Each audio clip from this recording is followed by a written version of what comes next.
Assalamualaikum dan selamat sejahtera semua. Bertemu kita kembali dalam program E-Belajar Sains Tingkatan 3. Pada hari ini, cikgu akan menerangkan bab 5 iaitu tentang temu kimia. Sebelum itu, cikgu memperkenalkan diri. Cikgu ialah Cikgu Emruwati binti Jalani daripada Sekolah Menengah Sains Muzaffar Shah, Melaka. Baiklah murid-murid, pada akhir pembelajaran kita hari ini, cikgu harap murid boleh yang pertama mendefinisikan tindak balas endotermik dan tindak balas eksotermik. Kedua, menghubung kait haba yang diserap atau dibebaskan dalam tindak balas kimia kepada tindak balas endotermik dan tindak balas eksotermik. Ketiga, menjelaskan dengan contoh tindak balas eksotermik dan tindak balas endotermik. Dan yang terakhir, mereka bentuk bahan yang menggunakan konsep tindak balas endotermik dan eksotermik bagi menyelesaikan masalah dalam kehidupan.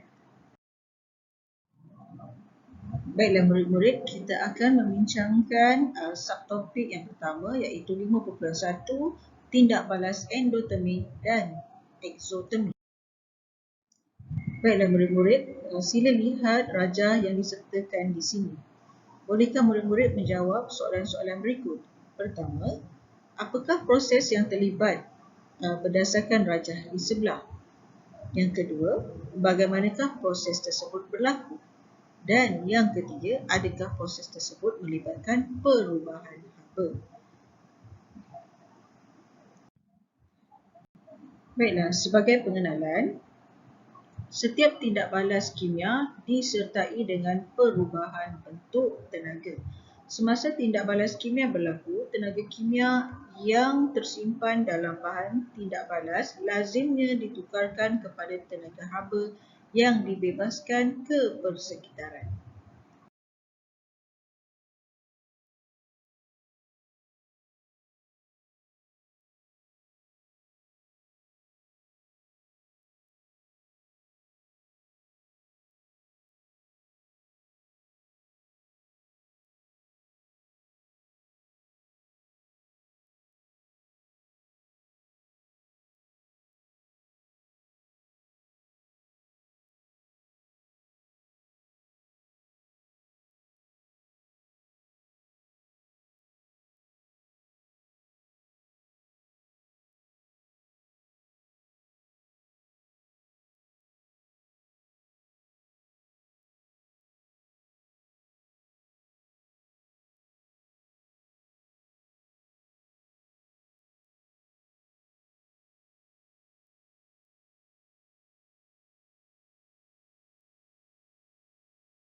Baiklah, tindak balas kimia ini terbahagi kepada dua, iaitu tindak balas eksotermik dan juga tindak balas endotermik. Okey, baiklah. Apakah yang dimaksudkan dengan eksotermik? Okey, eksotermik merujuk kepada tindak balas kimia yang membebaskan haba ke persekitaran, yang mana ini menyebabkan suhu persekitaran meningkat. Okey, pelajar boleh rujuk pada rajah yang cikgu sertakan tersebut. Okey, mana selepas berlakunya tindak balas kimia, maka haba akan dibebaskan ke persekitaran. Secara tidak langsung, haba-haba tersebut menyebabkan suhu persekitaran akan meningkat. Baiklah, mari kita lihat salah satu contoh tindak balas eksotermik yang mana melibatkan asid nitrik dan juga gallium hidroksida. Jika diperhatikan daripada termometer, daripada gambar rajah tersebut, sebelum tindak balas berlaku, aras merkuri adalah lebih rendah berbanding aras merkuri selepas tindak balas berlaku. Okey, selepas tindak balas berlaku iaitu menghasilkan gallium nitrate. Jika diperhatikan di sini, terdapat penghasilan haba ke persekitaran. Okey, manakala tindak balas endotermik merujuk kepada tindak balas kimia yang menyerap haba daripada persekitaran, dan ini akan menyebabkan suhu persekitaran menurun. Okey, sama juga dengan rajah sebelum tadi, cuma untuk endotermik ini kita dapat perhatikan haba diserap semasa tindak balas tersebut berlaku, dan pada akhirnya suhu persekitaran akan menurun. Okay. Contoh untuk tindak balas endotermik pula adalah di antara tindak balas kalium sulfate dan juga air sulit. Okay. Kalau kita perhatikan aras termometer tersebut, sebelum berlakunya tindak balas, arasnya adalah lebih tinggi berbanding selepas tindak balas. Okay, baiklah, seterusnya kita lihat pula beberapa contoh yang melibatkan tindak balas eksotermik. Okay, pertama adalah respirasi. Respirasi merupakan salah satu proses eksotermik. Ini kerana ia membebaskan tenaga ke persekitaran. Okay, boleh kita lihat daripada paparan rajah di situ. Okay, yang mana untuk melakukan proses respirasi ini, ianya melibatkan glukosa dan oksigen. Okay, hasil daripada respirasi ini, ianya akan menghasilkan air, tenaga dan juga karbon dioksida. Okay, contoh yang kedua adalah bunga api. Pembakaran bunga api membebaskan tenaga dalam bentuk tenaga haba ke persekitaran. Okay, contoh berikutnya adalah peneutralan. Okay, di mana tindak balas antara larutan natrium hidroksida dan asid hidroklorik akan membebaskan tenaga haba yang menyebabkan suhu larutan meningkat.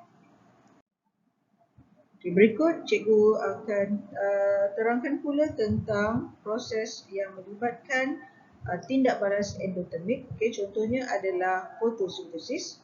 Dalam proses fotosintesis, tumbuhan menyerap tenaga cahaya dari matahari untuk menghasilkan glukosa dan oksigen dari karbon dioksida dan juga air.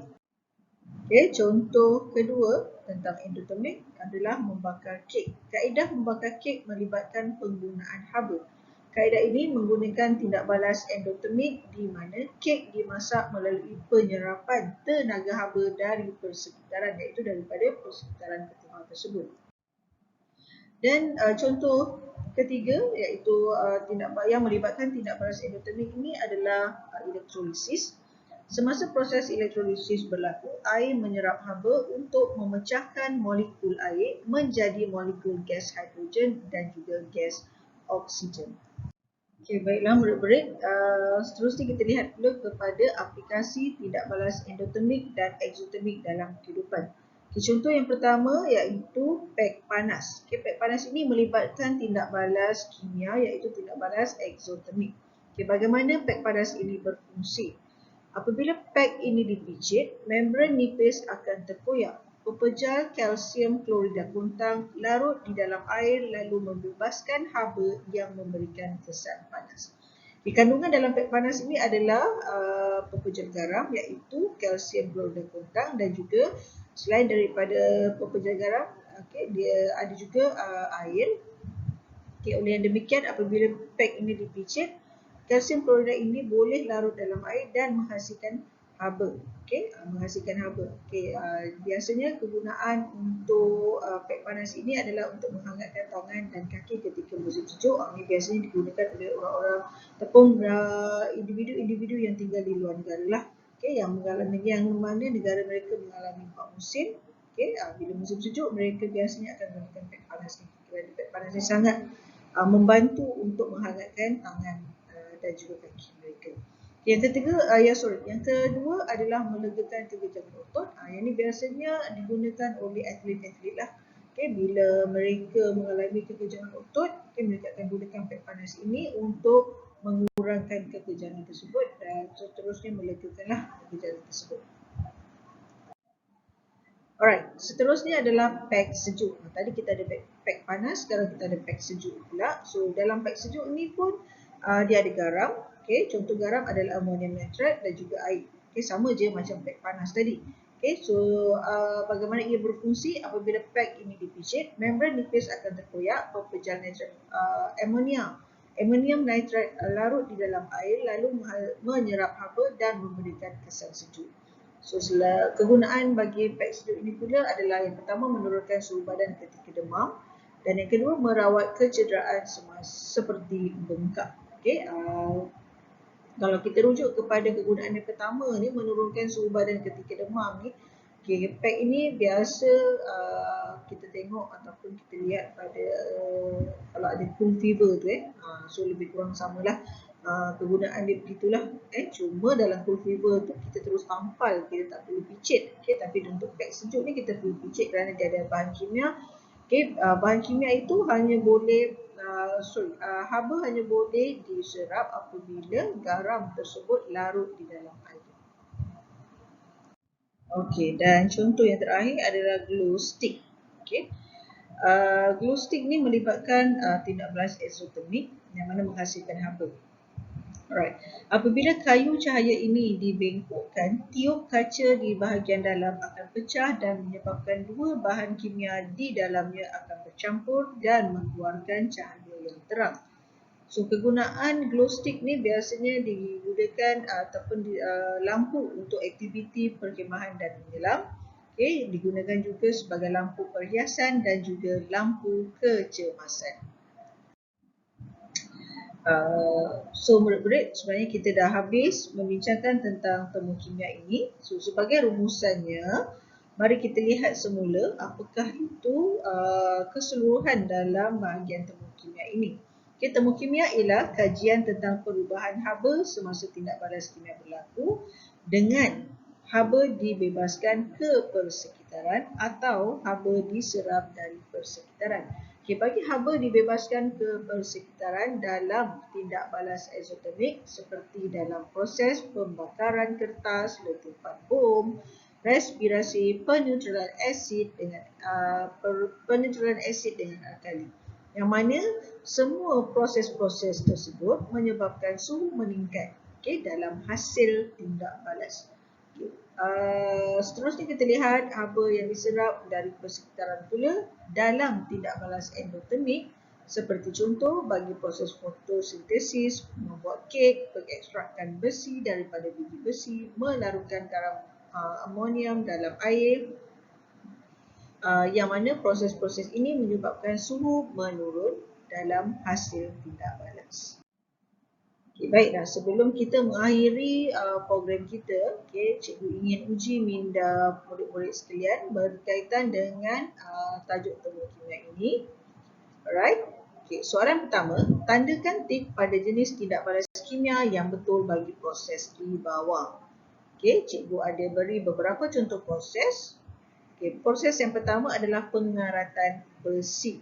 Pengaratan besi melibatkan tindak balas exothermic atau endotermic? Ya, betul. Tindak balas exothermic.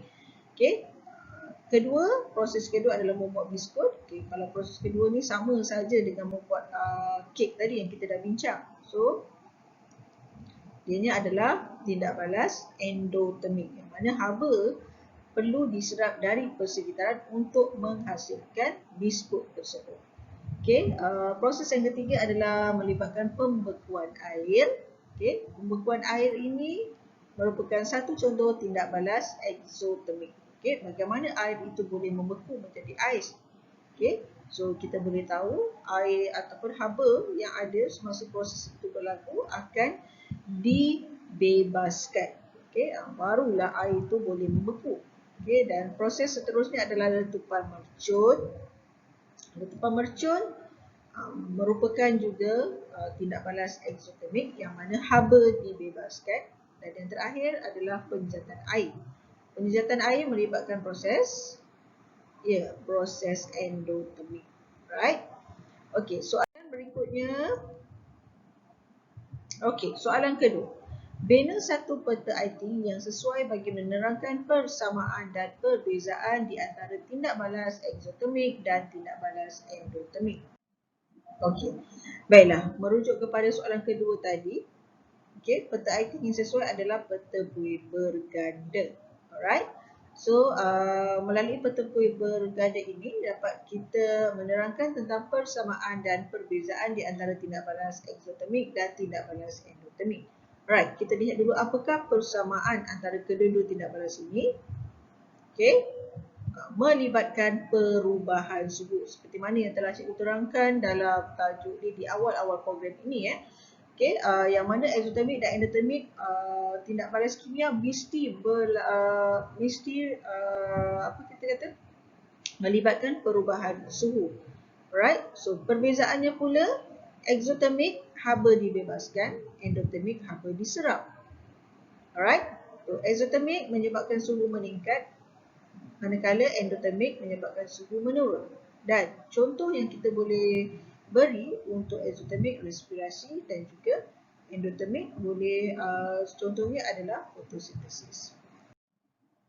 Baiklah, murid-murid juga boleh mengimbas QR code yang tertera ini, kerana di dalam QR code, melalui QR code ni cikgu ada bekalkan beberapa soalan tambahan untuk dibincangkan bersama guru-guru murid-murid di sekolah. Baiklah murid-murid, sekian sahaja perbincangan kita tentang tajuk termokimia pada hari ini. Cikgu harap murid-murid semua telah pun dapat memahami dengan baik tajuk yang telah dibincangkan. Sehingga bertemu lagi. Assalamualaikum warahmatullahi wabarakatuh.